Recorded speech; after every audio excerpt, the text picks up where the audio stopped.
racism, man.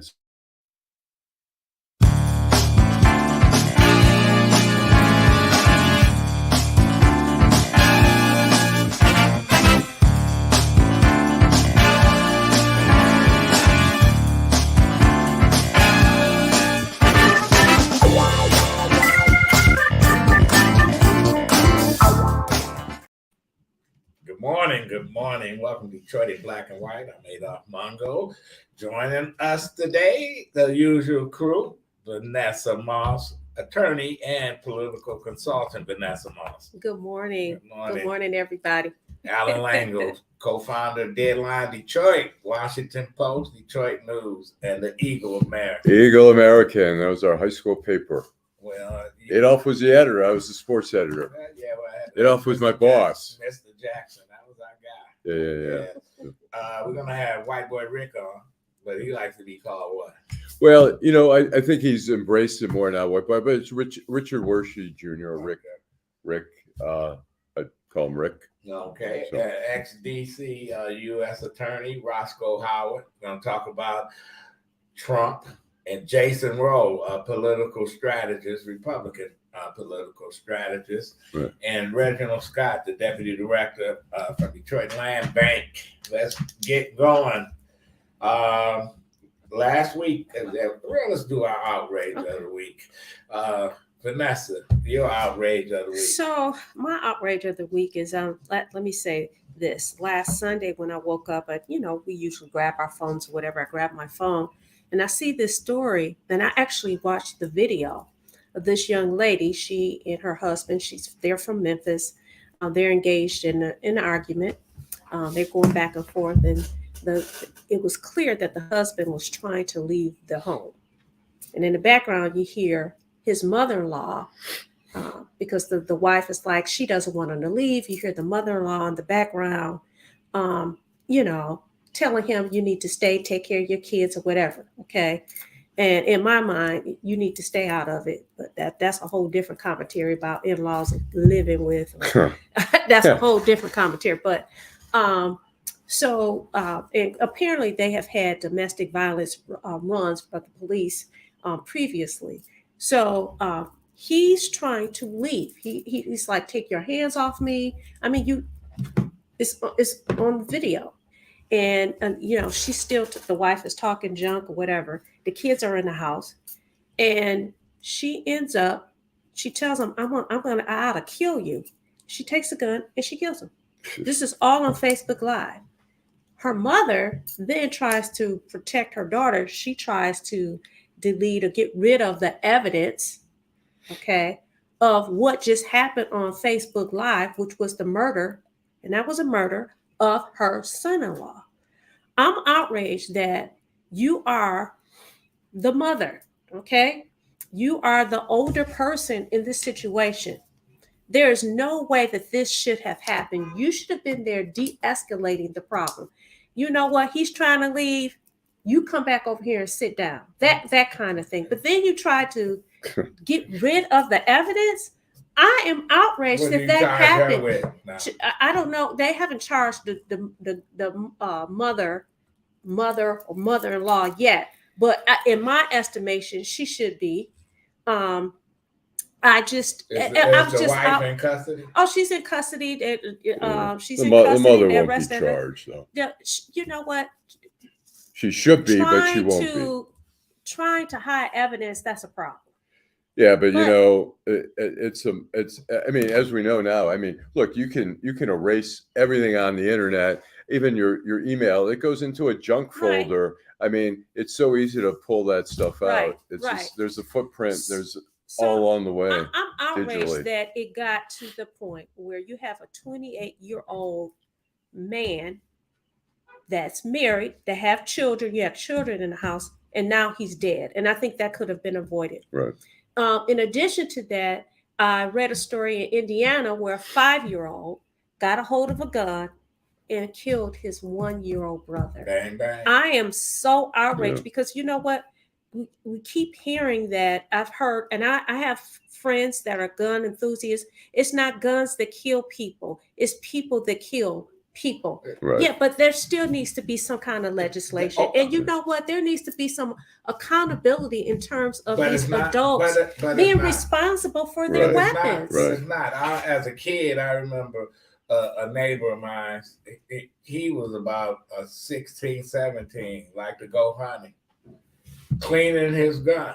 His 15-month-old nephew running around the house. You know, you have to be careful. People think guns are empty, but there was still a bullet in the chamber. Shot and killed him. You know, let me say that people, but the more these kids die, the more these gun advocates that they double down and say, well, it's not the gun's fault. You know, it's not the gun's fault. It's the people.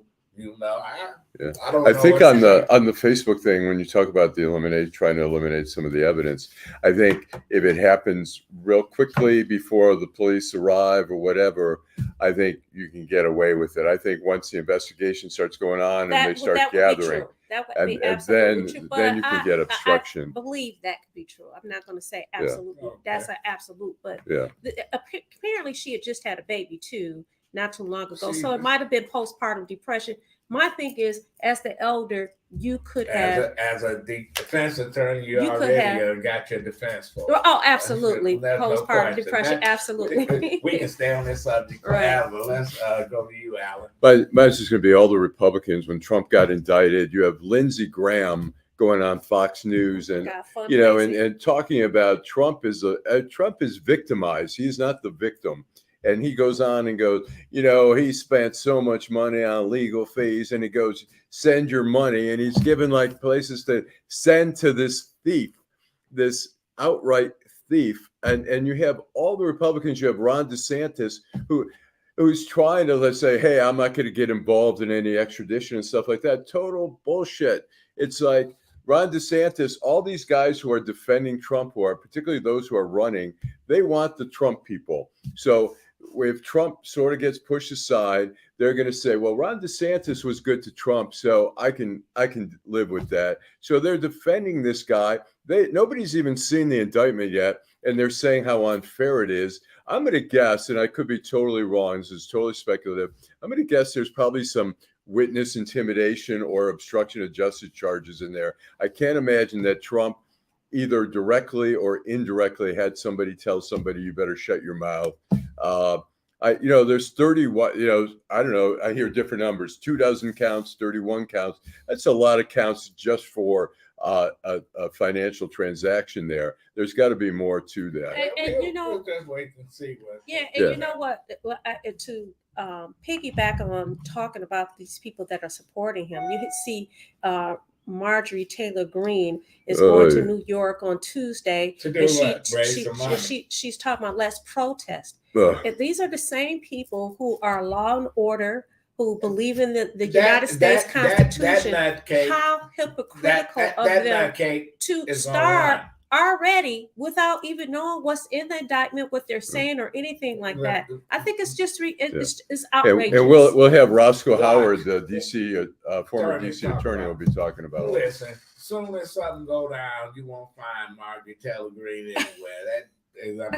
I can tell you from following the Justice Department website and stuff like that, there's some days there's 4 or 5 press releases of people who've been sentenced. And I can tell you, those people aren't saying, I don't care, I'm so glad I'm going to do 4 or 5 years for Donald Trump. They're like, I fucked up by following this guy. Wait a minute. That's something funny that you should bring is something that you should bring that up, because you still have people sitting in jail waiting to find out what the outcome. So Marjorie, if you really think that people are going to do a repeat of January the 6th, a lot of those people are pissed off because Trump he went back. Was it Palm Beach? She he said at home was chilling. In okay. Jail. Did you read that? No. She said, by the cameras or some shit. That broad crazy. But anyway, my outrage is closer to home. The city council, I'm not surprised. They just gave Stephen Ross and the Illages an ATM card to the city of Detroit bank account and say, okay, you can have 800 million, 400 here, 800 there. How many more millions are they going to give these corporate welfare beggars. Recipients. They already Right. gave the Ilitches under the condition. They said, here's whatever, $400 million to Little Caesars Arena, under the condition that you develop that area. You develop the hotels, the restaurants, residential. You go through there, it doesn't look a lot better, except there's more parking lots. That was not the intent. And now they come back with Stephen Ross, and they're asking for $800 million. These are the same people that get $800 million that would tell Miss Washington, who got 8 kids, what to buy with an EBT card. Oh, she getting too much money. And these fuckers, all they do is beg. But listen, this is the thing. I'm not mad at them for asking. I say if you don't ask, you won't know what you're going to get. What about the people who said it was okay? What about the council that said, and they kept delaying this vote, right? To me, it was just a ruse, because I will say, I'm like, they're going to get it. They asked for it, they're going to get it. And so for me, the outrage should be those people that you vote into office. The new council members that said they was going to make a change, and we different. You just fell in line. You're doing the same bullshit. And Duggan, once again, is the puppet master. He know how to play the game. These assholes, what is it getting? $2 donations or whatever, if you look at it. But that's my outrage. All right. Before last week, we had Tucker Carlson Jr. on here, right? Charlie LeDuff. He's upset. He got upset because our attorney here just asked him a couple questions, and he went berserk. Well, this is the thing, and for those people who watched last week or who's going to watch, you guys need to know this: he was not ambushed. He knew what we were going to talk about, and I'm also going to say this: in law school, we learned something called the term is res ispa loquitur. The thing speaks for itself. He spoke for himself. So you guys that watch him and follow him, you see who he is. Really is. And that's all I have to say. And he responded on his show, and he let us know about it. And so we have a little video there. So Joe, if you want to roll it. Okay, so I go on the show. I get up. These are my friends. Mm-hmm. They set me up. Watch this one. I was watching your new boyfriend, Tucker Carlson, and he was talking about that Al Sharpton and Tawana. We got it. Hey, Joe, run that. Play that. If you listen. Red will teach me how to speak regular. But listen, if you weren't saying anything about this right now, nobody would have known what happened there. It's called Detroit in black and white. And if you're going to be Detroit in black and white, then the white guy ought to be a white guy that talks like a white guy. Instead of being like some liberal namby-pamby. Let the white guy talk, because the white guy got shit to say. The white guy's not wrong. Allan should write his book. That's what he should be doing. Okay, so we're going to ignore the black voice forever, but now the black voice gets some prominence because the black voice is not wrong. But you should not go all the way over there not to listen to this voice. We're all family. Yeah, we're family. Yeah, you're right. Why you do that to me? You're right. That wasn't cool. I mean, this book right here, Mongo, you fucker. Chapter 3.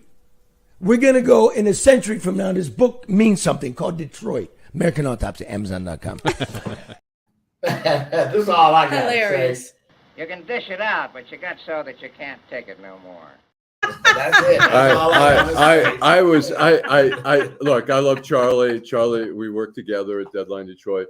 But I was a little bit puzzled about saying that I don't talk like a white guy. And so I did a little research on the internet trying to figure out who I could maybe emulate as a white guy. So, Joe? Lincoln's house is another big attraction. I don't know. One of the biggest attractions is Lincoln's house. I revere the memory of Abraham Lincoln as much as anybody else. But he's not there. He's not coming back. He's not in the neighborhood. He's not looking for the building. It's a broken down shithouse of a building. And they're standing in line for days at a time to go into his house and look at schmutters and direct. So all I can say is maybe for the rest of the show I'm gonna talk like this. Hey, mister, I'm talking to you, mister. But anyways, I'm gonna work on that white guy. But I was thinking actually on the way here, I was thinking like, it's an insult if you tell a black person, hey, you don't sound like a black person. Right. But for a white person to say you don't sound like a white person, I'm like, all right, I'm okay with that. Right. Anyways, Before we go to our guest, let's play Eric Brown. Eric Brown, Yeah. okay. His outrage of the week. It's the deafening silence that has me outraged more than anything else. 5%. 5 goddamn percent. That is the amount of 8th grade students reading proficiently in the city of Detroit, the largest city in the state of Michigan, the blackest city in the state of Michigan, but only 5% of their 8th graders are reading proficiently. 1 out of 20. Inexcusable. The deafening silence is even worse. And when are you going to start holding these people accountable for intentionally dumbing down your kids? You have to do something. You have to. This is just crazy, sad, pathetic, and a total embarrassment. Okay. Yeah. All right. So now we've got our first guest today is Richard Wershe Jr. and some of you know him as White Boy Rick. And Rick has started. Rick served more than 32 years in prison. He's out now. He started a cannabis company called The Eighth by White Boy Rick, and we'll have him explain what the origin of that is. So, Rick, welcome. How you guys doing this morning? Good. How are you? Yeah. And thank you for taking time out to talk with us. Yeah. Yeah. So, Rick, so you've started this cannabis. It's a new field. Tell us about how do you get started in the cannabis business and how competitive it seems like everywhere we're seeing cannabis out there. How did you get started? How do you start a cannabis business? For me, Alan, I had a lot of time before I got out, so I read a lot about it. I looked at the benefits of it as opposed to opioids. So I did a lot of research before I got out, a lot of, reading and writing about it. And I wrote to some people, I talked to some people, and I just thought it was a good field for me to go into. I'm not a regular 9-to-5 person, as you a long time. I really don't want to sit behind a desk and work a regular job. So kind of like right up my alley, and I can do a lot of good things through the community. Are you a wholesaler? Are you distribute it? I have a brand and I distribute to about 180 stores. Uh-huh. And just in Michigan or all around the country? I just launched in Massachusetts. Okay. And let me tell you, obviously the White Boy, there's 2 movies out there. There's a documentary and then there's the movie. So, but I've still never watched the movie. You've never watched it. Oh, wow. And the movie's not so great. The documentary is pretty. The documentary. Did they consult with you when they did the movie? They consulted with me for a long time, and they actually the guy that I worked probably 300 hours with, Scott Silver, a dear friend of mine now, and he's the biggest writer in Hollywood now. He's actually wrapping up Joker 2, and a little bit later we talk about the documentary that I'm working on now. But he's the biggest writer in Hollywood, and he signed on to produce my second documentary, so I'm excited about that. Let me ask you the White Boy Rick name. When you were in prison, some people complained. They said, don't call him White Boy Rick because it's making him sound more notorious, more better known. And now you're using it as it's a great brand name. How do you feel about the name itself? Listen, of course, like when I meet people, even down here in Florida, I meet people and they're like, "Oh, White Boy Rick," but of course my friends don't call me White Boy Rick. They call me Rick. Right. So, it's something that I suffered from I believe for 3 decades. So now if I can use it as a platform and use it to make some money and do good things at the same time, I don't have a problem with it. And you were never like out on the streets, you weren't referred to as white boy, Rick. Was that the media gave you that name, or law enforcement, or? Allan, you were in the media, so we all know who gave me the name, and right. Okay. You know, it was for hype. They were persecuting all these, young African American kids and young adults, and they made me the poster child to say, see, we do it to white people too. Right. Yeah, they sure did. What would you tell these young folks that's growing up and thinking that they so slick that they can, get away with the bullshit that they doing in Detroit? It seems, and I came from the media too, it seems 20, 30, 40 years ago, there were some rules that the drug folks I know and people that was on the street, and they had some rules. They didn't shoot up houses. They didn't kill little kids. How do we stop a lot of this violence? You serve more than your share of time. How can you talk to some of these folks? I work with this group called Team Wellness out of Detroit, and it's a mental health facility. Yeah, I'm very familiar. Yep. Fully integrated healthcare system. We don't turn away anyone. I'm very passionate about working with them. The CEO gave me a great opportunity. 30 days after I was home, he hired me. So we're now taking on, I think they're going to give us half of the juveniles out of Wayne County that are locked up. So, you can't take these kids and put them in a cage at 11 and 12 and 13 years old and let them out and expect them to be normal. It's not going to happen. You don't lock a child in a cell for 23 hours a day and let him out and think that he's going to function normal in society, and you're going to turn them into an animal. And that's what they're doing with our youth today. Yeah. There's no, this year, I love the city. I love the people. I don't always love the people that run it. I know that's not the political thing to say. I know they're trying to do their best job, but I'll give you an example. At the holidays, I give bigger kids gifts because everybody does toys for tots. So a couple of years ago, we started giving out sneakers to the bigger kids, the kids that are our size, that need a 10, an 11, a 12, a 13. So this year I said, I want to give every kid that's locked up in the youth home a pair of sneakers. And my brother, Danny Hirani, who does so much in the city and so much, he did 30 years in prison, was released because of the Second Chance Act. And I believe Judge Gerald Rosen released him for getting an education. And I think Danny has 3 or 4 degrees. Forgive me if he might have more. But we're still waiting for Wayne County to call us back. And Macomb County did theirs in 1 day. Right. Well, I do a lot of work in Wayne County. So, Rick, I know exactly what you're talking about. Just to pivot a bit, did you find it ironic? You said when you got out, you were presented with this opportunity to get into the marijuana business. Do you find it ironic? It's probably, I'm probably minimizing it. Do you find it ironic that the same thing that you what you were accused of doing, now you can make a legal living doing,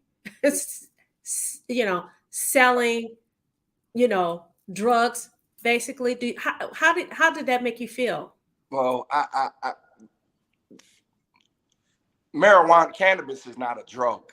It's so I consider drugs opioids, and I did an article yesterday with Benzinga. Benzinga is one of the largest cannabis conferences that go on in America. Sure. And for the next 3 days at it, coming up here in Miami. So cannabis can do so many good things in the world that people don't know about or are, illiterate to, that if they just looked at it. And there's a reason these pharmaceutical companies are trying to break into the cannabis industry, because they know that it's coming and that it can be used. You don't need like all these opioids that hurt people. We have an epidemic in the country because of these pharmaceutical companies. And me will say, oh, you say this, but for me, a pharmaceutical company is nothing but a drug cartel operating in America. Right. Legally. I agree with you. Rick, So, yeah, go ahead. I'm 5 sorry. days ago, my partner, a good friend of his, got out of prison.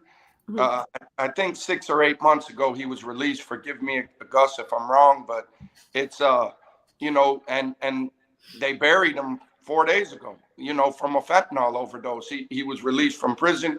He didn't get any treatment for drug addiction. They made him do his time. They threw him back out on the streets. He had opportunity, but drugs got the better of him. And we go from one crisis to another with these these drug companies. First, they created Oxycontin or oxycodone. Don't ask me for the life of me why we ever needed something that strong. That created an epidemic. Now they created this fucking fentanyl, and I know it's being made illegally now and brought over, but why did they create it in the first place? As society, we existed forever without oxycodone, without fentanyl. Now the government's allowing them to make these super powerful painkillers that they essentially they kill people. Rick, let me ask you how, in terms of your business now, how competitive is it out there, and how do you keep the edge and stay in the game with your company? What does it take? Cannabis space itself is oversaturated, especially in Michigan. We gave out too many licenses. We gave out, I think it wasn't handled right from the beginning. I think the governor's trying to correct it now, and it's a good space. You can do a lot of good. For me, I think my name in Michigan helps a lot. My brand helps a lot, and the meaning behind my brand and giving back from my brand helps a lot. Do you have a grow license or just a packaging license, or how does that work? I work through. I have a couple of partners that MKX Oil Company and Exclusive. Exclusive had the first license in the state of Michigan, so they've partnered with me to expand my line, and I have a full line now of I actually have flowers, pre-rolls, live resin vapes, disposable vapes, and gummies. So for me, Allan, I could show you on Instagram where I get messages from 70-year-old or 75-year-old ladies that have cancer, and they tell me how amazing my gummies are and what they do for them, and it makes me feel so good that I present the message, and it makes my day when I read that. Right. And now you also have some merchandise. I went on your website. You have hats and T-shirts and all that stuff. The name of your website is it's the Eighth by White Boy Rick, right? Yes, sir. Okay. And so you're also working on when you got out of prison, you started working on a documentary. How did that start, and where's that going? What do you? We started filming the day I walked out. Before there ever was a BMF series, before there was anything, I believe I wore the Free Big Meat shirt because I didn't believe that he deserved a 30-year sentence for a nonviolent drug crime. Right. So then I got involved in that. I appeared in the BMF documentary, Blowing Money Fast. And we filmed a week when I got out. We filmed a week a year later. We just filmed some more.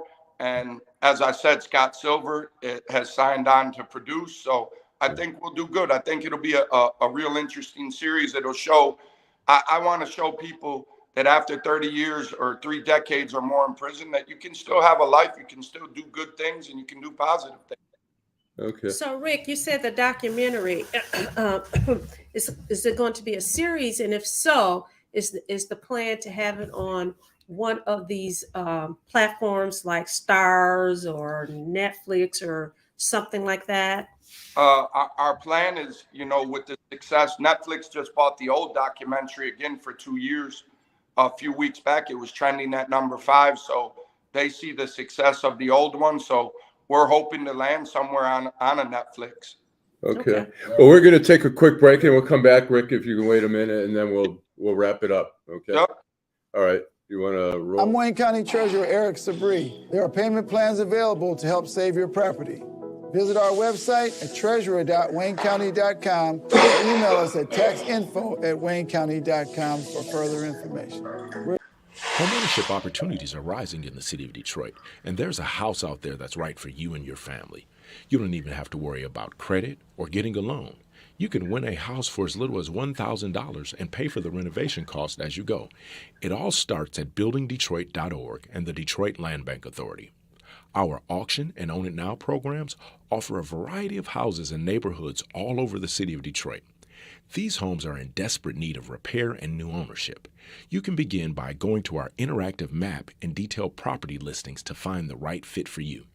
It won't be easy, and renovation costs are not cheap, but our compliance team is there every step of the way. We will help you track your progress and connect you with local discounts to save you more money. We have already sold more than 15,000 homes in the city of Detroit, and our inventory is shrinking fast, so you don't want to miss out on this wonderful opportunity. Start your home buying journey today by visiting buildingdetroit.org. Hey, Rick. We have a couple more questions. One is, can you explain to everyone the meaning of the eighth? Why the eighth? The eighth is the ban on cruel and unusual punishment. It's your Eighth Amendment. On every bag and everything I sell, the Eighth Amendment is printed. Hold on, I'll grab one real quick. Okay. Hold on one sec. Okay. Yep, no problem there. So Yeah, I have a question. Somebody text me about opium. Say it's a plant. Oh, It's yeah. not, All right. Yeah. Okay, Oh, so yeah. we're back there, but we're gonna talk to Rick a little bit and wrap this up. There you go, Rick. Well, dude, this is a bag of my gummies. Uh-huh. And see on the back, I don't know if you can see that, the Eighth Amendment's printed. Yeah. Uh-huh.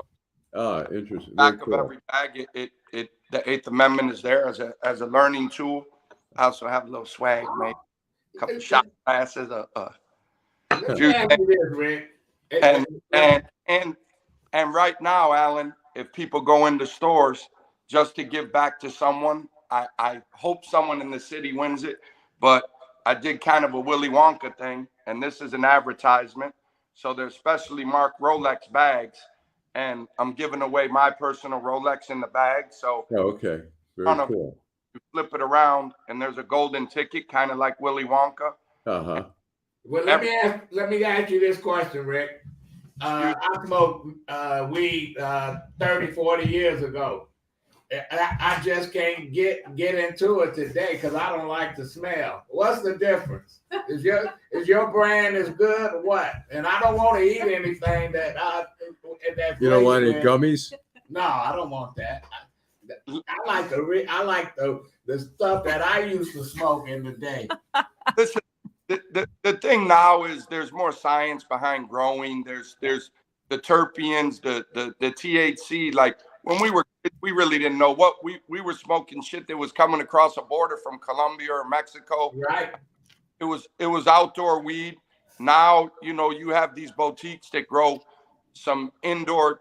Listen, I don't really smoke. I smoke on occasion.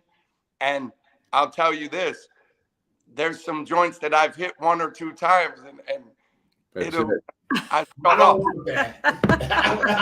I don't want that. A couple of times I was on my buddy's boat and I told him, I said, man, I'm drunk as fuck. And he looked at me, he goes, bro, you ain't drunk. Right. And it's so you have to find, there's everybody runs in the store and they go, oh, give me the highest THC. Oh no. It's really not what you want. Those are people that for the most part, they don't know about the terpenes and this and that. So if you find something that's, if you just want a mellow high and you find something that's a hybrid that's like 18 to 20% THC and that it tastes good and that it smells good, I think that's more of what we used to smoke back in the day. Right. Higher quality, but a much better weed. Well, I want our listeners saying that opium is a plant. So opium's a plant that has to be refined into a drug. Yeah. Like Cocoa's a plant. It has to be refined Right. into cocaine. You have to. Right. Right. Well, anyway, man, and Rick, we really enjoyed the interview today, and thanks for taking time out. Right. And just want to tell anyone who's interested, it's The Eighth by White Boy Rick. That's the name of the website. The product, if you go to the site, you can find retailers where you can buy Rick's product there. So Rick, thanks so much. Rick, before you leave, I'm going to ask you to do us a favor. Go on our web. Make sure your people look at Detroit in Black and White every Saturday at 10 o'clock. Go on our YouTube page, like, subscribe, share, and notify. Okay? I'll put our social media guy on it. I'm not the most savvy. I can get through some things, but most people aren't. But thanks a lot, Rick. We really appreciate it. Thanks. Yeah, good luck with the business. And like I say, anybody who wants, it's The Eighth by White Boy Rick. That's the name of the website, and you can find products, including merchandise like the T-shirt that Rick is currently wearing. So, or you go get a White Boy Rick grilled cheese at Mongo's. Oh, that's right. That's right. You know, that's his brother. I know that. So I said thank you. You don't know how many pictures and emails, and even while I was in prison, people would tell me, "Hey, they got a sandwich named after you." That's funny. So, all right, have a great weekend. Take care. Thanks so much. Appreciate it. Thanks, man.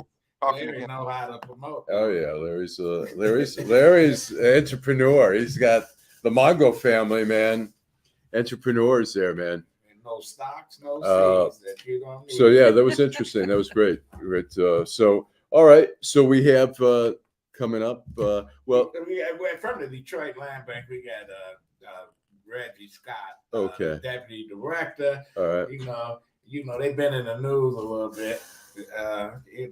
The land bank is the land bank, but you know what? The land bank doing some good things, some great things in the city. And let me say this: before you jump on a hot story, and before you, as an elected official, decide that you're going to carry somebody's water for them, make sure you got the facts right. Make sure you got all the facts right. And that the water is not poison. Exactly. Exactly. So. Yeah.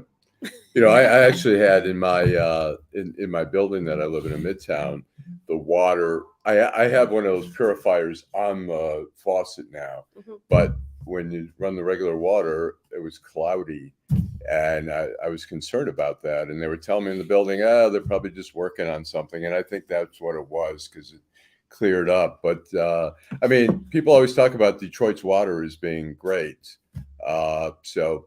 Hopefully that is the case. So we're waiting for the guests. Maybe we can talk a little bit more about the Illage project. Well, you know what? Listen, I like what's going on downtown. A lot of stuff is happening, but when you drive, and I have to drive a lot of times because you got to let reality set in. Parts of Detroit is so bad that how can we as residents of this city allow this shit to happen?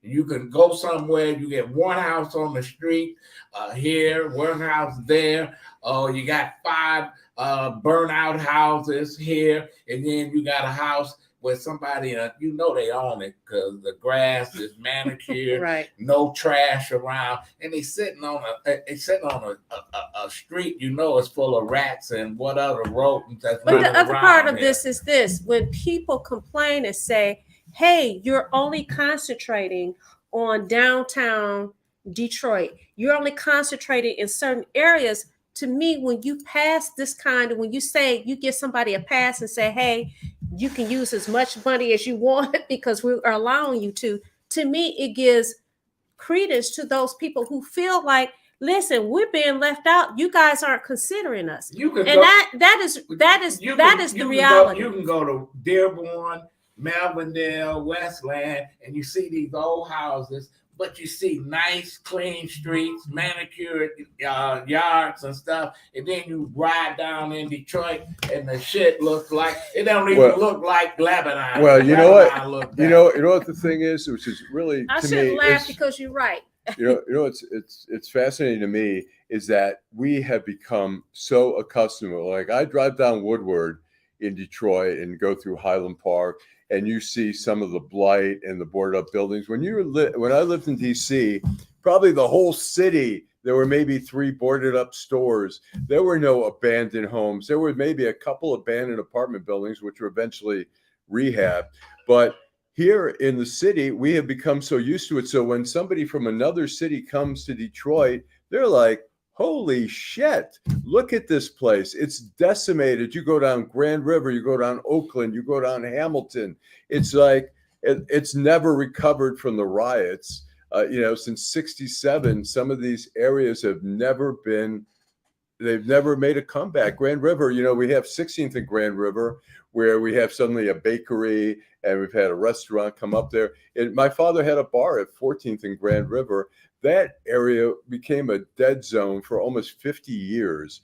And now we see it, but we have become so used to it. When I moved back from DC and I was driving down Woodward, I was like, oh my God, how ugly how blighted, how dreary this is. And now I drive and I'm like with blinders, I just ignore it. It just becomes part of the landscape that we accept. And that's what happens. I was, last month going to the east side. Or do we accept, or is it that the people that we put in office choose to ignore? All of us. Choose to ignore. It's not the people. Choose to ignore what the people want. If I'm gonna give you $800 fucking million, I should have a whole list. I'm not begging you to make the residents a part of this shit, right, but demanding that before you get a fucking dime, that you got a game plan for a neighborhood, a school, groceries. You know what? If you're gonna give somebody like Illich or Tom Gorse or whoever that kind of money, fine, give it to them. But if they gonna say, I got 5 neighborhoods, I'm redeveloping, I'm built up a new school, I'm done whatever, they don't demand shit from these folks. But in this case, the problem is this: you came and you got from the trough before, and you said that you were going to do X, Y, and Z, and you didn't. No. So why is it that it's okay for you to come back and say now? Why would I think that your word? Yeah, why would I even think that your word means anything at all? Why would I trust you? That's why we That's why we give billionaires money. We trust them that they're going to do it. And as Bill Cycli yesterday on our show, the week that was, a little plug there, he said, and he was involved. He's been involved in some of these things, and he said there needs to be milestones. That you do this, you do that as you promised, and you get that money. If you don't do this, get the money in increments. You should just. You don't do this milestone. You don't reach this milestone. You don't build. Tom Gorse got $40 million to build that facility, and he gave the city of Detroit a basketball court.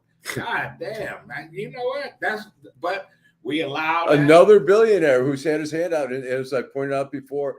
In San Francisco, the Golden State Warriors, when they moved their arena from Oakland to San Francisco, I think it was about a $1.4 billion arena, all privately funded. All of it privately funded. There was another arena, all privately funded from California. The Palace was funded, $90 million private money. Look, these guys aren't putting out their money either. They're going to banks. They're getting the loans. They're getting the tax breaks. Well, my question is this. I'm asking you this question. I'm serious. Why is it that council continue to delay the decision that we ultimately? Was it smoke and mirrors? Yeah, it was. It was. And so, residents of the city of Detroit, it was a ruse. It was smoke and mirrors. And guess what? We always talk about accountability. we need to hold these people accountable. Well, Right. I'm being corrected in saying it's the Detroit Rebellion, not the Detroit Riot. I started to say it, but I didn't want to cut you off. I'm old mid-sentence. school. It was, forever called the Detroit Riot. But it wasn't a riot. No. Yeah. Especially when you had all these young black men coming home from Vietnam, and they wasn't gonna let the police beat their ass like their fathers. But anyway, to end this subject, the Detroit Lions say they're gonna build a new training facility. Mm-hmm. But they can't find any vacant land in Detroit. I'll find it. I'll leave it at that. No, say that's not true. You know what they could do? They could knock down that church at 7 in Woodward. Let's take a break and let's do the land bank commercial, and then we'll be right back. Nearly 30,000 vacant lots all over the city of Detroit are for sale right now. That's right. Nearly 30,000 vacant lots are available now, starting at just $100.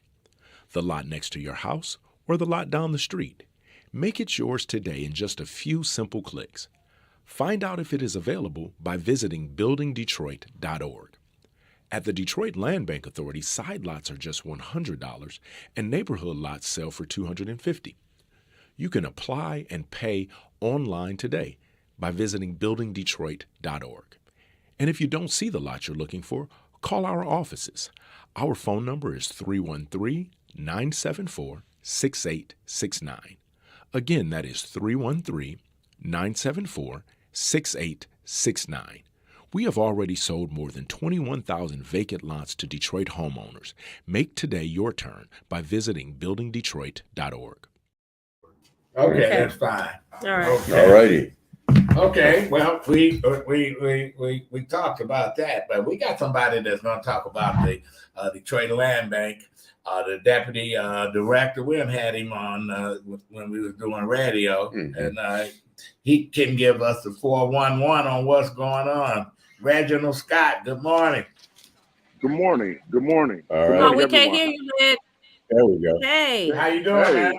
I'm great. How about you? How y'all doing this morning? Doing great, man. I see y'all been in the news a little lately, man. What's going on?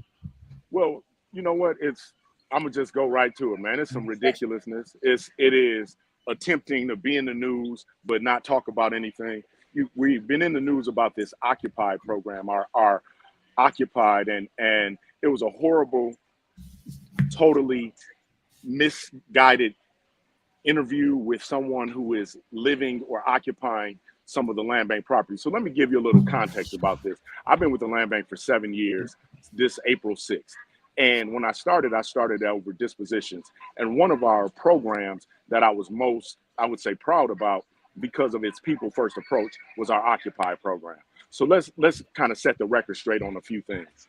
The one thing that was said that really got under my skin, that just like rubbed me the wrong way this week, was the land bank doesn't care about the people who are living in this house, which is the furthest thing from the truth, Vanessa. And the reason why I say that is because anytime we have a house that we suspect to be occupied, if we have a suspicion of it, if we go by and do a survey and it looks like somebody is there, we don't list that house for sale.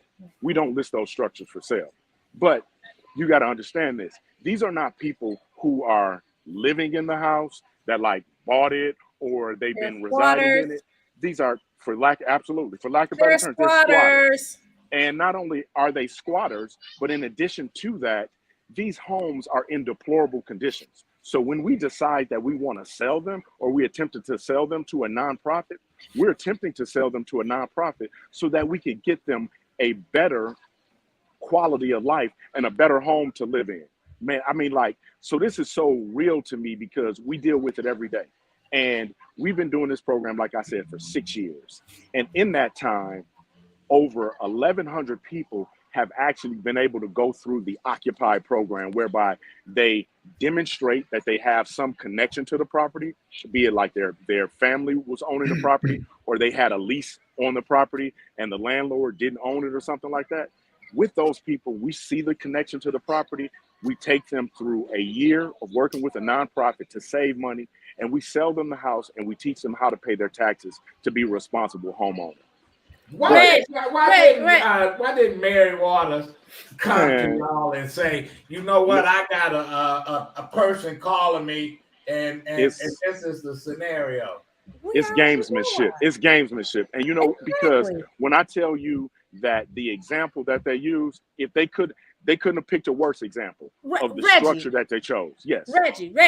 When I read the story, I'm like, okay, so you, for 17 years, you took care of this property. This predates your tenure. It predates Tammy's tenure. Right. Really? And then the other one, I'm like, well, where's the lease agreement? I'm gonna ask. I was just about to ask you that. I was just about to ask you that question. How do you, as a elected official, jump on a bandwagon without even lining up your facts? Yes, Vanessa. And the thing of it is like with those homes, I mean, this is where like our hands are tied, and we need to work in partnership with the city versus playing this game. This is like that house in particular. We have been vetting that person since 2017. So when we say vet, we're trying to find a way that you can show you have a connection to the property so we can sell it to you and inspect it so we can know that we're not selling you just this albatross. Since 2017, that individual has not been able to provide any sufficient documentation to show their connection to the property because there's no connection. Now, let me tell you what else is going on when we talk about the need and not laying this at the land bank's foot like this is something that the land bank did. There have been 5 police calls to that home, 5 since 2017. Child Protective Services has been called. 2 instances of pit bull dog maulings to people in the neighborhood. Dog maulings. So the safety and well-being of 7 children, neighbors, the state of the house, the police being called there, all of those things are things that are happening at that particular house, but yet and still it's a story of accusing the land bank of not working with individuals. It's ridiculousness. We have hundreds of pages of documentation of how we try to work with every individual who identifies themselves. And to make it seem, to make that credible, just think about it. If somebody is living somewhere that they know they haven't been paying their mortgage, rent, utilities, or anything like that in 5 to 7 years, is it really like they're going to be like, yes, I've done everything right? I mean, come on. Let's be honest here.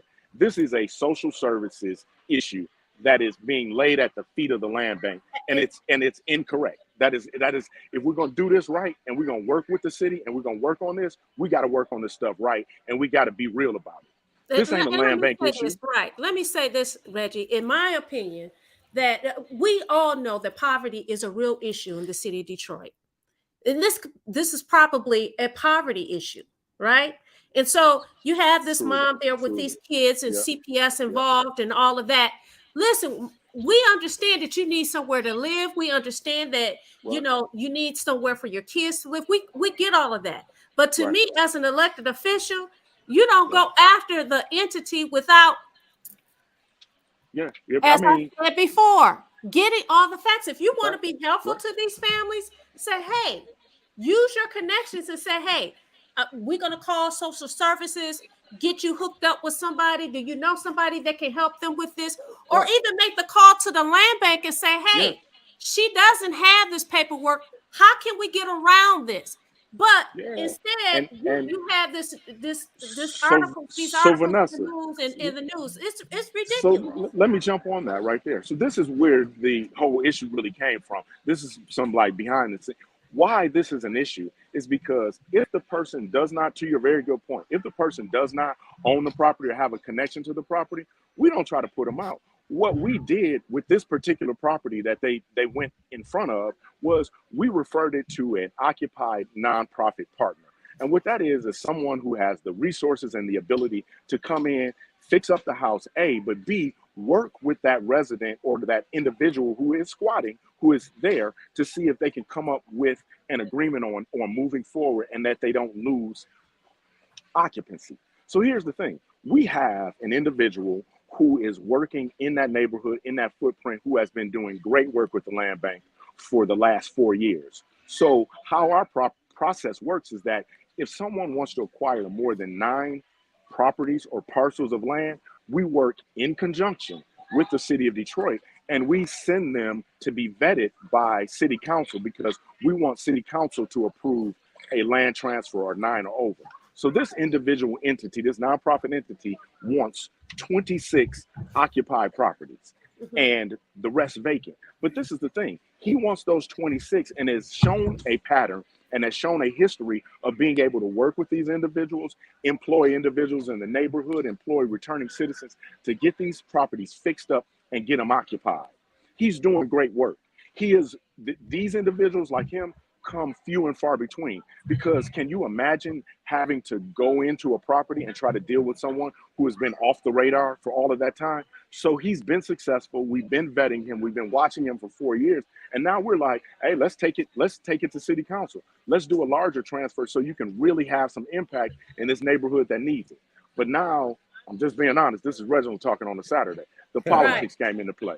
And then now the politics are in play because somebody doesn't like it and somebody this. So now they want to make a big deal as if the land bank is doing something about, oh my God, they're selling occupied properties. Yes, we are. We've been doing that all along because we need somebody to go in and be able to help remediate the problem. Like, we have about 1,900 properties that are sitting in the status of what we call suspected to be occupied. Of those that we've surveyed, about 500 of them we believe strongly should be demolished, but you can't demolish them with someone in it. So we're working, trying to figure out ways to deal with the people first and deal with the property last. But it is not a land bank issue. You know, the land bank just ends up with the property in its inventory by virtue of the property transferring to us. But we're not just like, okay, let's sell it. We're like, let's figure out how we deal with these individuals who are in there. And I just want us to partner. That's why I was just gonna say they're gonna beat up on the land bank, but yet you're gonna vote to give the Illiches all this money. Man, and they have not done anything and I mean, shoot, support it all. Support it all ways. I mean, I'm like this. Like how do you beat up your partner publicly about something that they know unequivocally that we're working hard on? Like, you know, I heard it in the back, but you know, I'll deal with the demo stuff. Yeah, right. Political points. And thanks for coming on and clearing the air. How do someone who want to get a house or a vacant lot or whatever contact the land bank? They can contact the land bank by logging on to our website. That's www.buildingdetroit.org. And they can also reach out to us at 313-974-6869. Because, you know, like Adolph, when I talked to you, when we came on before, I was like, our properties are selling. We are selling the properties, and we're trying to make sure that we get people in those properties, get them occupied. But let's talk about it. The real challenge is this. Detroiters who are buying these properties, and Detroiters, period, lack resources. So I'm glad that they're implementing programs, you know, 0% loans to get people, you know, some help when they need it. Like, we have people who are working paycheck to paycheck to fix it up, and we're trying to work along with them. We don't want the property back because all we're going to do is sell it to somebody else. But, you know, like this type of conversation right here, this type of stuff, you know, they don't want to, because this is too much like the right way to do it. They give you those little sound bites, and like the land bank is putting people out and not allowing people to opportunity to buy the house, which is the furthest thing from the truth. Our only programs are to help people get back in them.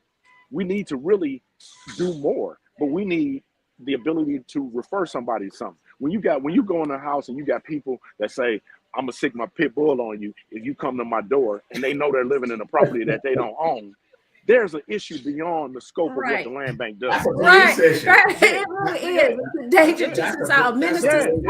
Reg, but before you go, please explain again how people can get involved in the program with the nonprofit that you guys partner with. We lost your voice. All right. Well, okay. Okay, I'm here. We got a connection issue. Explain again what? I'm sorry. Explain. You were talking about you partner with this nonprofit. So if anybody's watching this show, if they are in the neighborhood or in the area where there's a house that's available, how do they get connected with the nonprofit? so they can again contact the land bank, and they can ask about our Occupy nonprofit program. Okay. And because we're looking for, it doesn't have to just be nonprofit. It just be for-profit, nonprofit, but an organization that has the resources, A, but B, history in providing some outreach services or resources. And then secondly, the, financial ability and the wherewithal and some form of a track record that you've worked with rehabbing dilapidated homes that are similar to what we have in our inventory. And we'll figure out a way to work with you. Let me give, because hey, I want these programs to be successful. So I can give out my email address, but also my contact and my phone number at the land bank. So let me start with my email address. It is rscott, RSCOTT, at DetroitLandBank.org. And the phone number, my office line is 313-261-9993. Okay. All right. Okay. And Reg, we're going to Thanks so ask you much. to do us a favor. When you get off, make sure you spread the word that Detroit in Black and White is doing live every Saturday on Facebook. We're also on YouTube. We're asking people to go to our YouTube channel, like, subscribe, and hit the notification button. Okay, I sure will. Right. It's a pleasure always. It's always a pleasure talking to you guys. All right. Thanks, Reg. Thanks very much. Okay, you're welcome. I'll talk to you soon. Good. All right. Reginald Scott. Okay. All right. So we got to play a little land bank commercial, and then we're going to bring on former U.S. Attorney from D.C., Roscoe Howard. Homeownership opportunities are rising in the city of Detroit, and there's a house out there that's right for you and your family. You don't even have to worry about credit or getting a loan. You can win a house for as little as $1,000 and pay for the renovation cost as you go. It all starts at buildingdetroit.org and the Detroit Land Bank Authority. Our auction and Own It Now programs offer a variety of houses in neighborhoods all over the city of Detroit. These homes are in desperate need of repair and new ownership. You can begin by going to our interactive map and detailed property listings to find the right fit for you.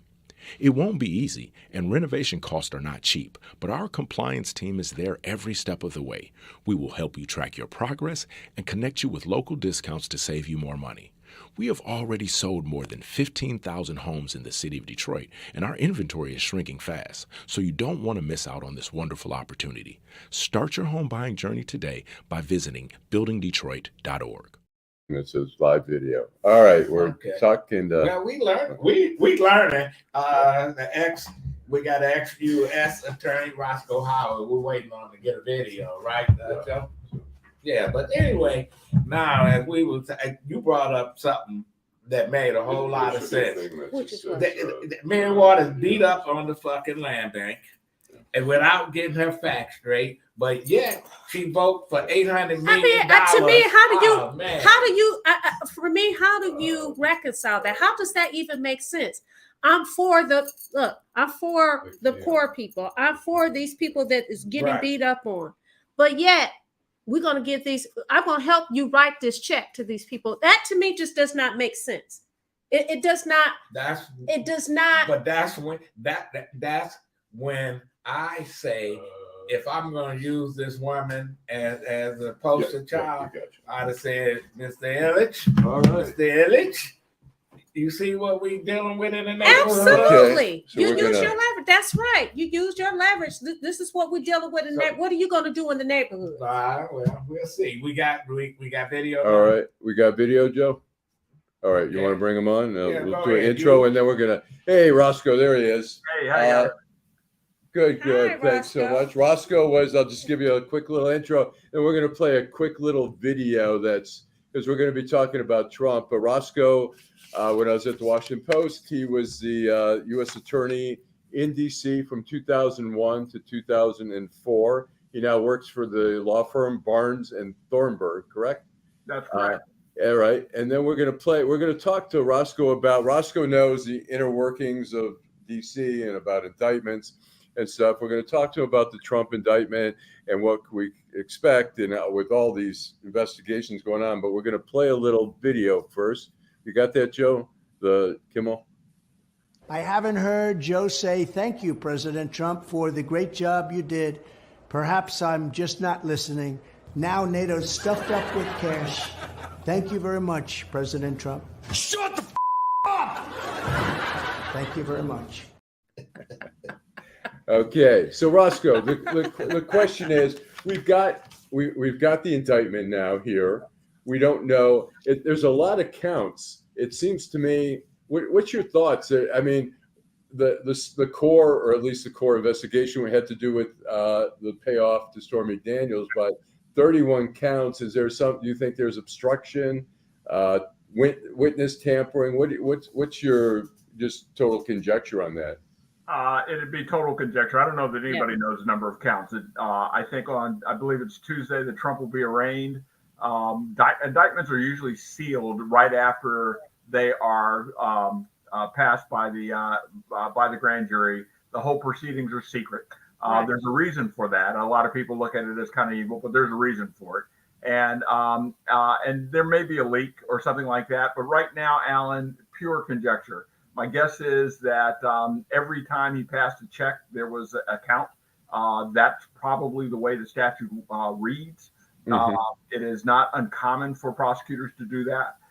It simplifies things. One, for the jury, a petit jury, once there's a trial. Two, it reflects the actual crime, so that when you see most indictments, they basically read like a story. You can read through an indictment and you can see exactly what somebody's done.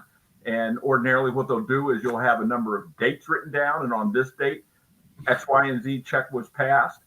It was given to this attorney on another date, and given to the person who took it on another date. And they're easy. They're made to be easy to read through because ordinarily they're given to a petit jury at a trial. They want a jury to understand it. So my guess is there are probably a count for every time he passed a check. My guess is there is also a count for each one of the different times that they've tried to hide it. So there'd be an obstruction-like count. But until we see it, everything's a guess. And we need you to do us a favor. We need you to turn around. I need you to look at me. There you go. The thing is, I got you over here. There we go. Right. Perfect. Yeah. So I got a question here, Roscoe. You look good, so I have to look at you. So I have to do it. Look at me. Look at me. So Roscoe, let me ask you this. Yeah. We have investigations. We have this one investigation now that's come to fruition as an indictment. Yeah. We have the DC, the Justice Department investigation going on the January 6th. We have another investigation going with the documents in Florida. And then we have the Fulton County investigation, which is another state case. Yes. Is there any, some people were saying, oh, the Stormy Daniels thing is minor compared to the other. Do you think there's any behind the scenes, like, why don't you guys hold off, or is everyone just going at their own pace? Is there any coordination going on with all these? Is the Justice Department trying to? My guess is there is probably ordinarily, let me step back. Ordinarily, no, there is no coordination. Ordinarily, each district takes it as the crimes come. Sometimes states will coordinate with the feds because the feds have a larger arsenal. There are things that the federal government can do that a state can't.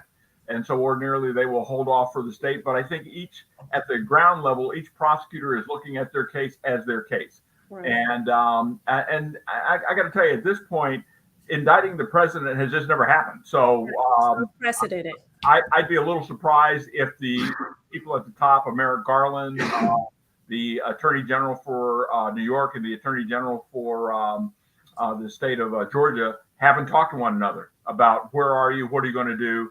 I would really be surprised if they're saying, let me go first, because it is each one has a different interest. I mean, the state of New York is going to be very, very protective of their laws, their people, and crimes committed there. The state of Georgia is going to be the same way. And the federal government is going to be the federal government. I think they've got a longer process. They may have more crimes involved because they're the federal government. I mean, you still have to address roles and things like the January 6th and Trump making the initial call to come, and whether he should be held accountable for that, and all that's being done under one special prosecutor. So my guess is they've talked. I doubt that they are coordinating, but Allan, right now, I think that's one of those things we will learn in a documentary that comes after everything's done, because this sounds like very careful. This sounds like it's gonna take years to get this guy. I'm sorry, say that again. It's not like we're gonna be going through this process for years. Well, the wheels of justice are slow. The wheels of justice are slow. Well, the justice is slow, and it's not slow. For instance, I don't know the rules in New York, but I'll tell you this: the federal rule is that once somebody is indicted, they are supposed to be tried within 70 days. 70 days from the day of an indictment, and when indictments are returned and they go to the court, and somebody comes in to plead guilty, and the districts I've practiced in, what the federal government does, and keep in mind the federal rules are the same in Washington as they are in Detroit, as they are in Los Angeles. The federal rules don't change, and so the first thing the judge does is pull out a calendar, count out 70 days. They say, "Can you be ready on the 70th day?" And then they start counting in. And that's when they set trial. One of the reasons trials are set out so long is that there are some things that are taken away from those 70 days. So if somebody files a motion, that will add time to the clock. But in theory, they're supposed to be 70 days. So it's not one of these situations that indictments passed. Now the statute of limitations no longer becomes an issue. So the crime is going to be good until the government can bring it, or until the court orders it to bring it. And in the federal government, the rule is supposed to be 70 days. What do you see as all these? And I know you're looking from outsider here at this point. But what do you see as? Do you see any cases, a stronger case, whether it's the Fulton County one or the document case at Mar-a-Lago? If you were the prosecutor and just what information you know, is there a case that you would say, "I'll take that one. I think I can get a conviction"? It's I can't tell you that I or anybody really understands everything that people have seen in any of these grand juries or in any case. For instance, in the Fulton County matter, there have been some phone calls that have come up that I don't believe the public had heard. And I'll be frank with you, Allan. You probably know this from your days in Washington on the cases we've had. If we've got a phone call, we'll play that in a minute. If we got a video, we will play that in a minute. And you have that, and it's easier to have your opening statement be part of you, boom, pushing a button and hearing the defendant's voice, because in ordinary circumstances, the defendant will, they do have a Fifth Amendment right not to incriminate themselves, not even at trial. And so if you notice at any trial, you never, ever, ever see a prosecutor calling the defendant, because they can't. They could, but the trial would be over. And you rarely see a defendant taking the stand, mainly because they're not always sure what the government has in its pocket. But if you've got their voice on tape and the jury can hear them, especially hear them saying something incriminating, you play that. You play that in a minute. Let the jury understand who they're dealing with, what they're dealing with, and how they are. And keep in mind, in Fulton County, you don't know everything that they've had. I'm going to bet that the same thing's happening in New York. That you've got Michael Cohen, and he was an insider, as I understand it, and you've got checks. And once you can pull out evidence that's other than testimony, and it's not to denigrate testimony. Testimony is very important, but it's just like anything. I mean, your listeners can think about it. If you can just think of just any time that's important to your life, say your kid's birthday or your own birthday, and then sit around with people and try to remember what everybody was wearing on that day, I will guarantee you not everybody will get it right, or at least they won't get it the same.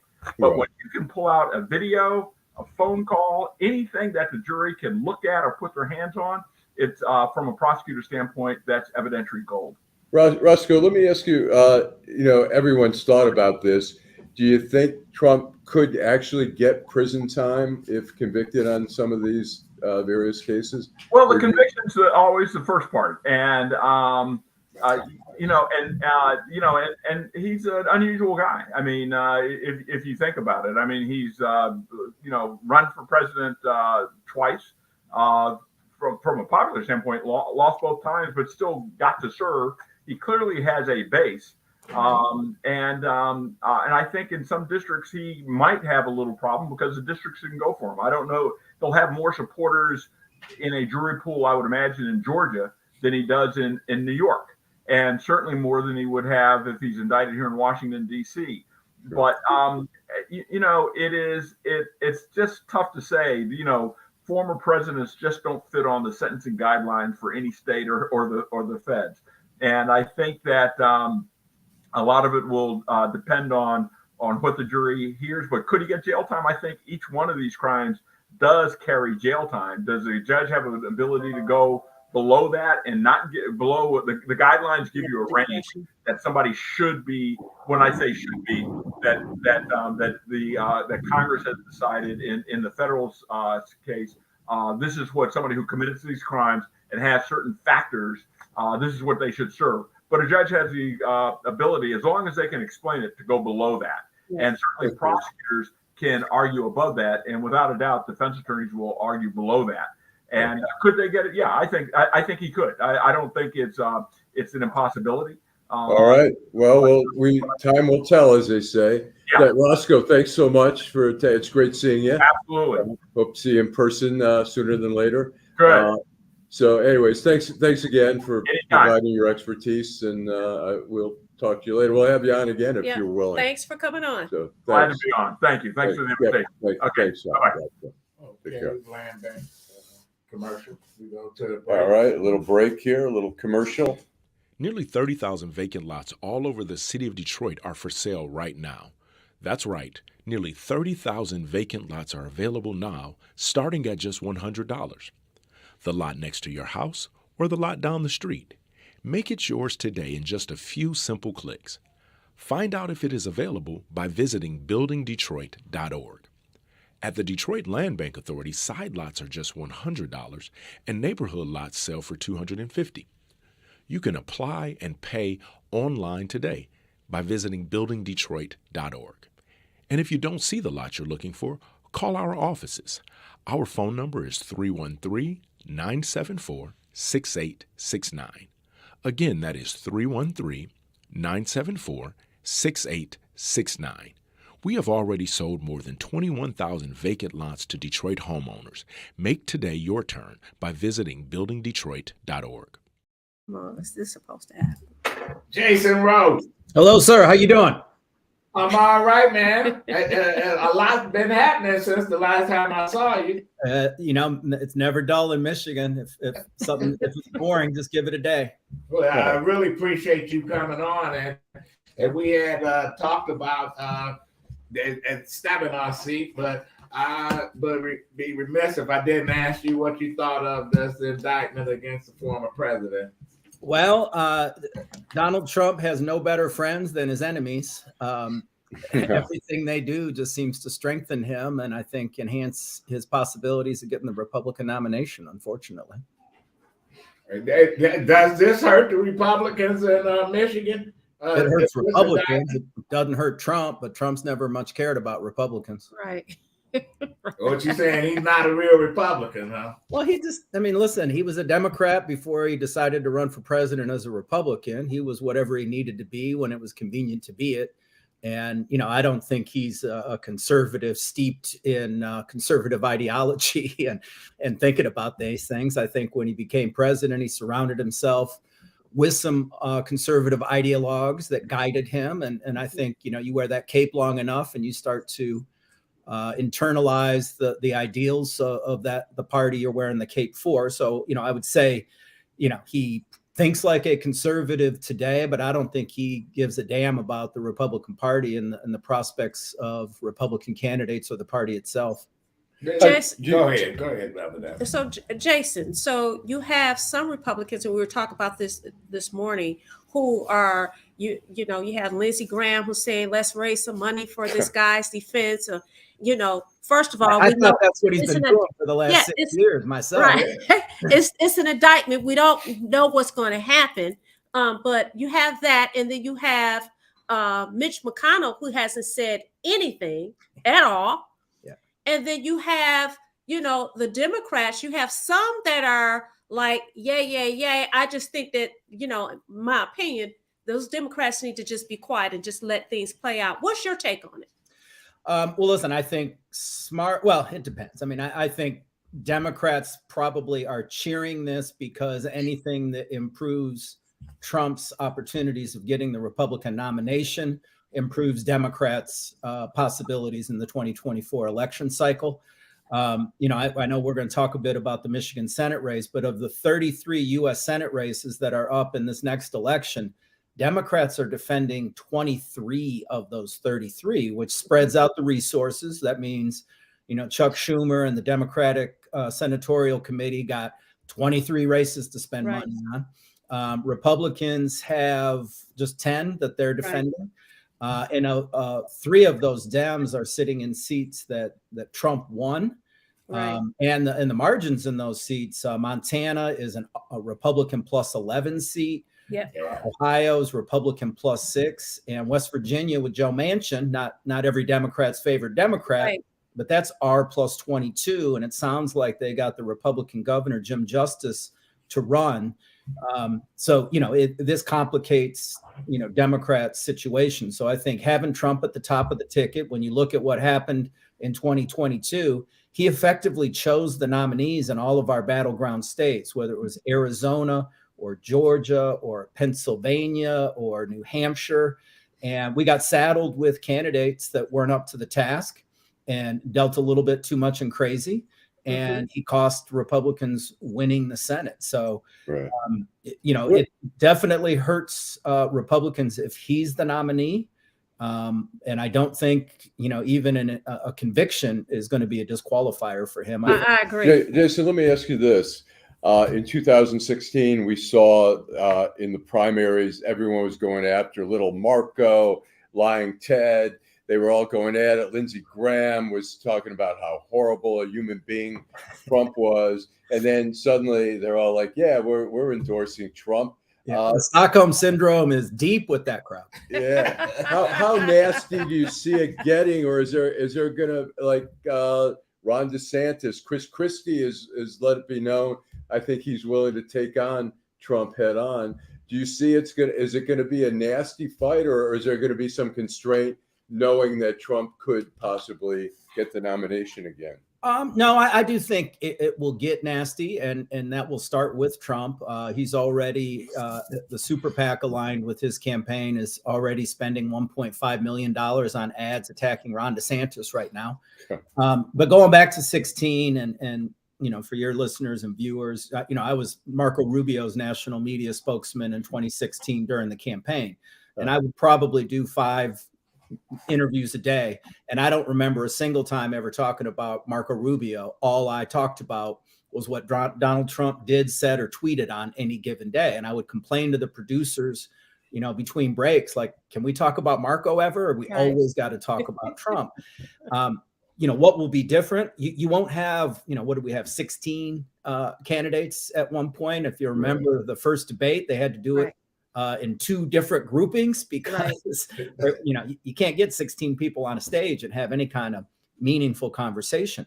I think having that many people played right into Trump's hands because he always attracts the attention. He sucks up all the oxygen in any room. And so with, 15 other, littles in there trying to compete with him, it made it difficult. I don't think you're going to see the same kind of field.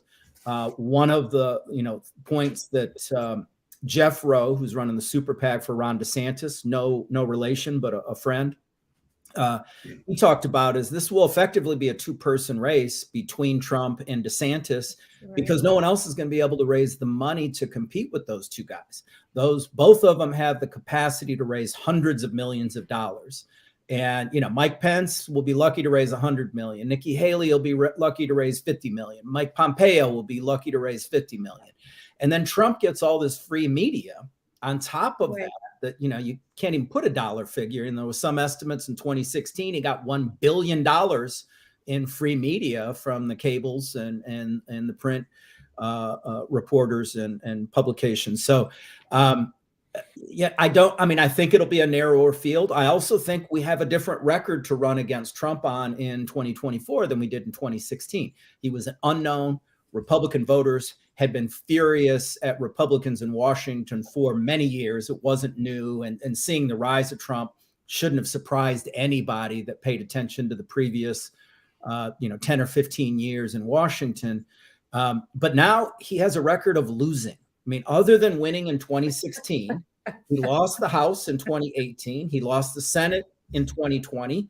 And in 22, the only reason Republicans won the House is because of Ron DeSantis. Now, you may remember, some of your listeners probably didn't pay attention, but when the legislature drew new maps for the decennial redistricting, DeSantis didn't like them, drew his own maps, and basically shoved them down their throats against their will. Yeah. He netted out 5 seats in the congressional delegation with that map.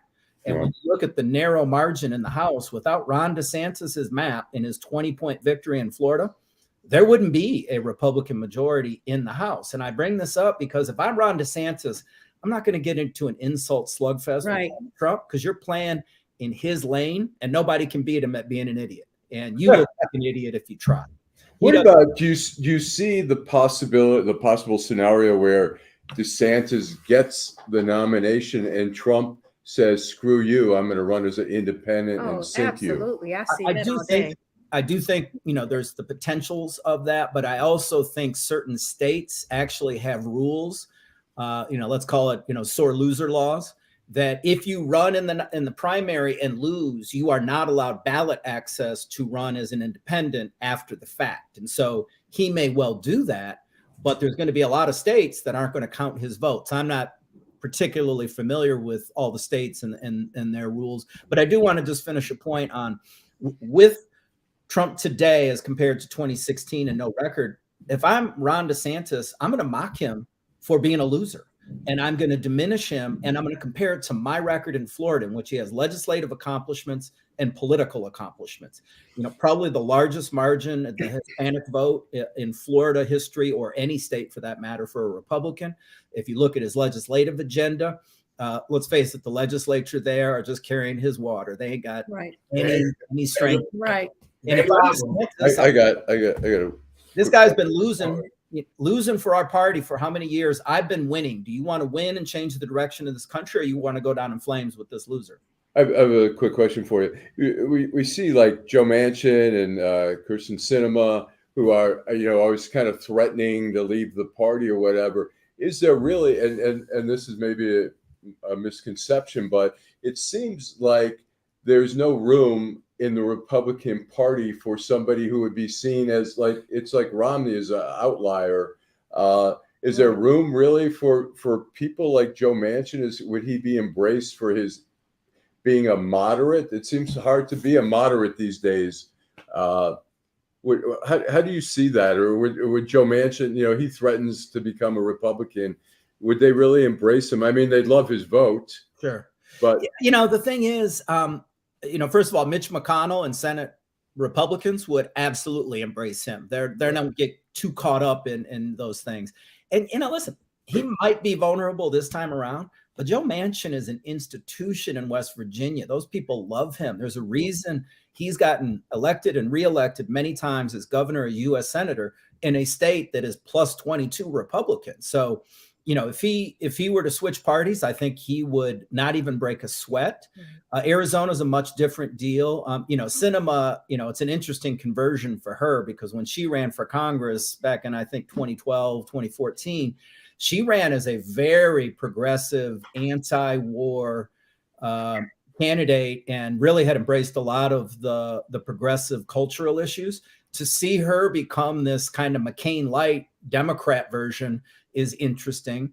I don't know that she can survive as an independent. I don't know that Republicans in that state would necessarily embrace her. Manchin's actually pretty conservative. She is not.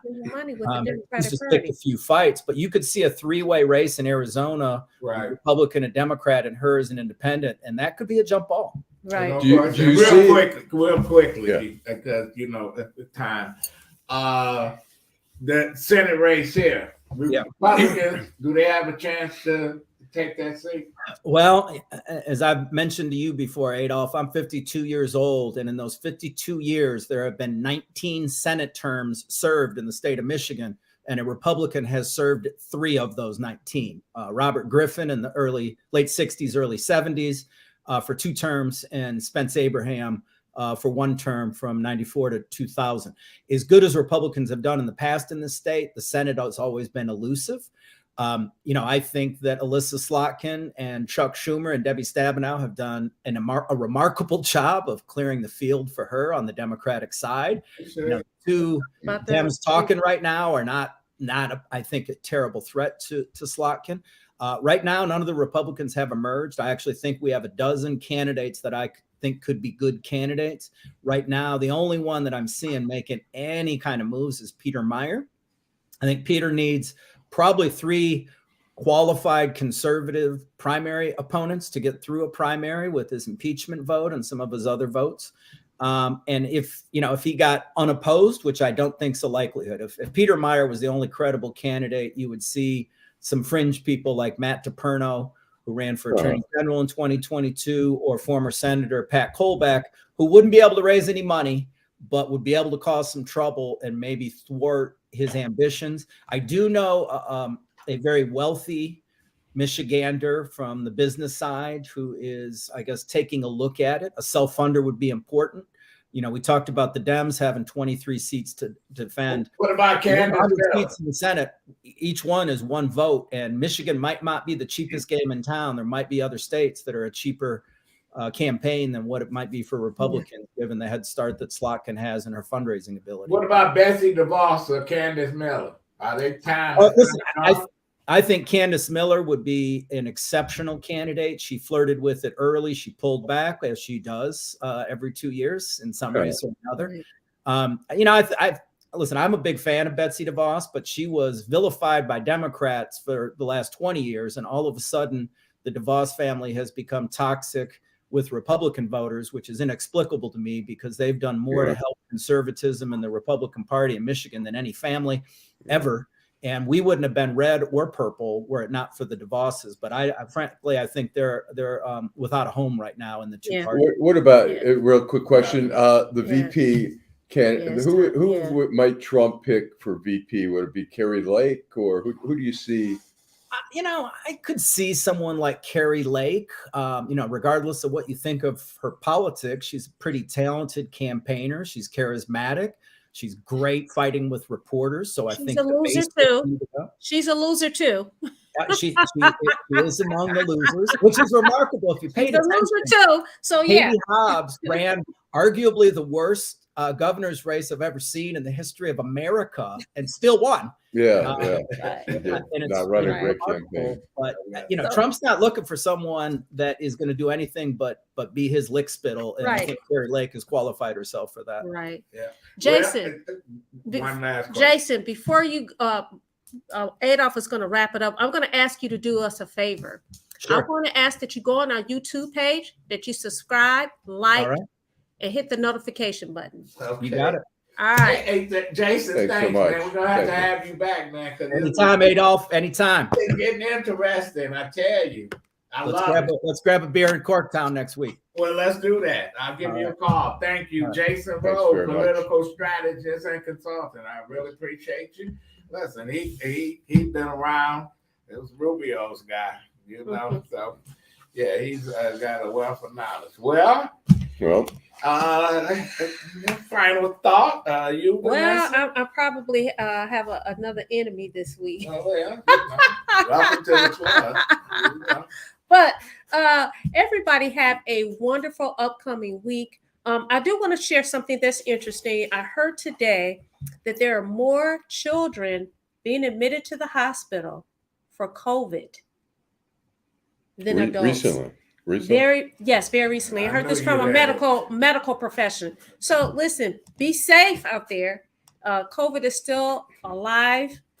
Be safe. Have a wonderful, productive week, and see you guys next week. I mean, there are, every week they show like 5,500 confirmed cases. It's really got to be 20,000 each week because everyone's home testing. Those who are getting confirmed are probably people who have gone to the doctor because they're feeling so sick. The majority of people are staying home and getting their home testing, which you can get free. Your insurance will cover up to 8. You can go to any drugstore, get 8 free tests. Put it on your insurance or whatever. But my final words are, when Eric Brown and you guys talked about the reading in the school district, it's not only criminal, but it's like I blame part of the media, but the media doesn't have the resources. Used to have 2 education reporters at, now there's probably no dedicated reporters covering exclusively education, as far as I know, like at the News or the Free Press, and certainly not at the TV stations. And so what's happening is this is flying under the radar. We've got a school system that's broke. When you have high dropout rates, when you have really high dropout rates, no drop-in rates. Okay, and you have they're not even dropping in who are not reading. When they say only 5% before COVID. Now they really behind. But you know what? That's something we're gonna have to talk about next week. Yeah, we will. And I want to say my final thought. Fuck you, Charlie LeDuff. All right. Back next week. All right. Detroit Back next week. Detroit in black and white.